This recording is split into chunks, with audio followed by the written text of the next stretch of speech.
a jaw. Imagine waking up one day and realizing you've lost count of how many cups of coffee you've had, except instead of coffee, it's how many people you've killed. Now that's a chilling confession to swallow, isn't it? Welcome to the grim world of Mohamediko Rada, a captured terrorist hailing from the tranquil Jajaye village in Katsina State, Nigeria, who recently admitted to a truth as cold as ice. The brutal nature of his terrorist activities, marked by indiscriminate shootings and an utter disregard for human life, paints an unsettling picture of the insecurity rampant in Nigeria. Mr. Rada confessed that he never bothered to count the number of people he had extinguished, as if they were mere numbers on a tally chart. The nonchalance in his confession, the casual dismissal of human life, is a stark reminder of the dehumanizing effect of terrorism. It's not a game of numbers, it's a matter of lives, of stories untold, of dreams unfulfilled. Let's add some context here. This confession comes in the wake of a horrifying kidnapping incident in Kaduna State where 287 students and teachers were abducted. The kidnappers, evidently emboldened, demanded a staggering ransom of 1 billion naira, threatening to kill the hostages if their demands were not met within 20 days.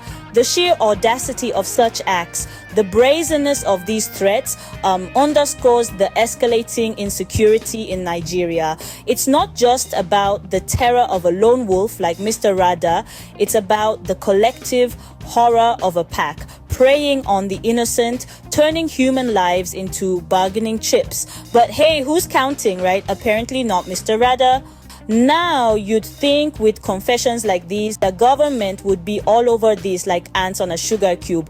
But alas, this isn't a picnic, is it? Indeed, one might assume that the Nigerian government, armed with such chilling revelations, would leap into action, tackling the menace of terrorism head on. However, the reality is a tad more complex and, dare I say, sinister. The growing insecurity in Nigeria is palpable, and it's not just the fear of the dark that's keeping law-abiding citizens up at night.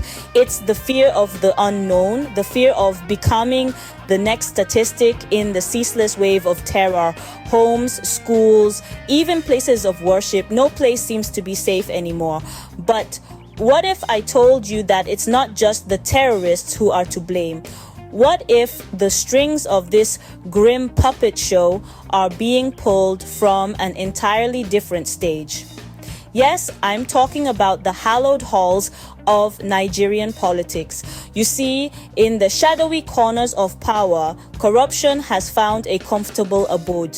And it seems that some politicians have discovered a rather lucrative side hustle, sponsoring terrorism. Yes, you heard that right. The very individuals entrusted with the safety and welfare of the citizens might be the ones fanning the flames of terror. Imagine using the tools of fear and violence for personal gain. Imagine trading the lives of innocents for a thicker wallet. It's a scenario that would make even the most hardened of criminals blush. This accusation isn't just a baseless conspiracy theory. It's a suspicion that's been whispered in the corridors of power, a possibility that's been hinted at in confidential reports. And if it's true, then it paints a chilling picture of a government that's not just failing to protect its citizens, but actively profiting from their suffering. It's almost like an episode of Breaking Bad. But now, let's take a trip around the world. Don't worry, we're not packing any luggage, just some perspective.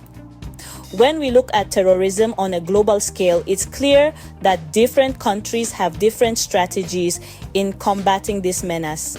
Let's consider two nations, France and Colombia, who have faced their fair share of terrorism. France has been a target of numerous terrorist attacks over the last few decades. Their response, a multifaceted, proactive approach. The French government has invested heavily in intelligence and surveillance, and they've established a legal framework for swift and severe punishment for those involved in terrorist activities. They've also taken steps to address the root causes of terrorism, such as social exclusion and radicalization. On the other side of the Atlantic, we have Colombia, a country that has been grappling with guerrilla warfare and terrorism for over half a century. Their approach, dialogue and negotiation.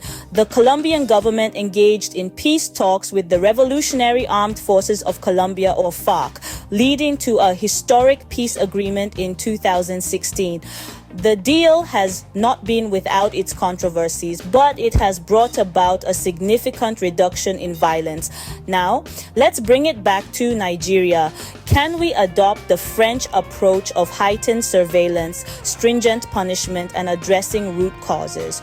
Or should we consider the Colombian method of dialogue and negotiation? Perhaps a blend of the two might serve us well.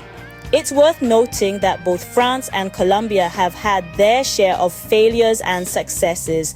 There's no one-size-fits-all solution to terrorism. What's important is to learn from these experiences, to adapt and evolve our strategies, and to remain unyielding in our commitment to safeguard the lives of our citizens. So, while we're not suggesting a copy-paste strategy, maybe it's time to take a leaf out of someone else's book.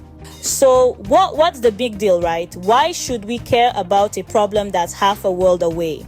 Well, let's consider this.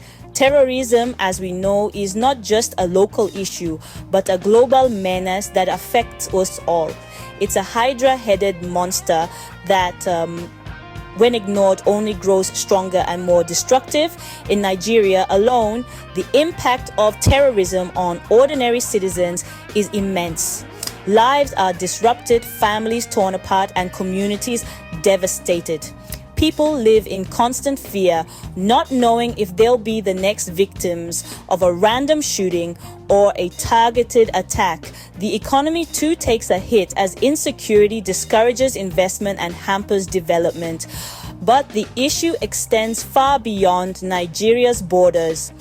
Terrorism is like a wildfire. It starts in one place but can quickly spread, engulfing entire regions. Today it's Nigeria, tomorrow it could be anywhere else. It's a global threat that necessitates a global response. Addressing terrorism isn't just about protecting the lives of ordinary Nigerians, but about safeguarding global security. It's about ensuring that the values we hold dear, peace, freedom, and justice, are not trampled on by those who seek to impose their will through violence and intimidation. And let's not forget, the fight against terrorism is not just a military one. It's a fight for hearts and minds. It's about addressing the root causes of terrorism, poverty, corruption, and political instability, and creating a world where every individual has the opportunity to live a life of dignity and purpose. So you see, the importance of addressing terrorism cannot be overstated. It's a fight that affects us all, regardless of where we live or what we believe in. It's a fight that we must wage, not just for ourselves, but for future generations. Remember, terrorism isn't like a bad haircut. It doesn't just... Well, that's all, folks. It's been a roller coaster ride through some pretty heavy stuff. But remember, staying informed is the first step towards making a difference. Share what you've learned today, spark conversations. Let's collectively raise our voices against such heinous acts. Perhaps consider supporting organizations working tirelessly to eradicate terrorism. The power of change lies within us. And hey, don't forget to hit that subscribe button for more lighthearted takes on some not so lighthearted topics. Until next time, stay curious.